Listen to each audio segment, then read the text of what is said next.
दोस्त पूछते हैं जी कि पानी कब देना चाहिए, तो ये ट्रे बड़ी अच्छी एग्जांपल है।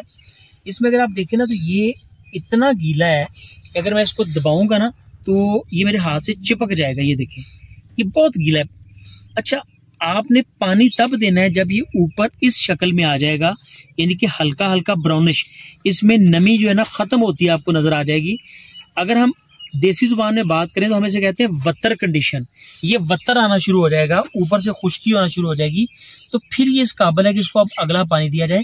और उससे भी पहले अगर आप एहतियात करें तो इससे उठा के नीचे देख लें कि क्या नीचे नमी मौजूद है। अगर नीचे बहुत अच्छी नमी मौजूद है तो फिर आप इसको पानी मत लगाएं, फिर आप रुक जाएं, फिर आप एक आध दिन और वेट करें, फिर जरूरत हो तो फिर आप इसमें। अब जहाँ पे ये बहुत ज्यादा पानी लग चुका है, इसको हम कहते हैं ओवर इरिगेट कर देना, सैचुरेशन इसकी बहुत बढ़ चुकी है। तो इतनी सैचुरेशन के ऊपर क्या होगा कि ज़मीन के अंदर जितने भी फंगस हैं वो एक्टिवेट हो जाएंगे और उगने के फौरन बाद जो है वो पौधे के ऊपर अटैक करेंगे और पौधा जो है वो बहुत छोटी उम्र में, चाइल्डहुड में मरना शुरू हो जाएगा। ठीक है जी। आमतौर पे इसको डैम्पिंग ऑफ के नाम से ताबीर किया जाता है। तो डैम्पिंग ऑफ डिजीज़ हमेशा मॉइस्चर, ज़्यादा मॉइस्चर और गर्मी के साथ एसोसिएटेड होता है। तो बराए करम इस हालत में इसको पानी लगाने का सोचना शुरू करें। इसमें तो सोचना भी नहीं आपने कि हमने ज्यादा गीले के अंदर इसको पानी लगाना है। और जब आप पानी लगाएंगे तो थोड़ी मिकदार में देंगे, बिल्कुल फुआरे के साथ।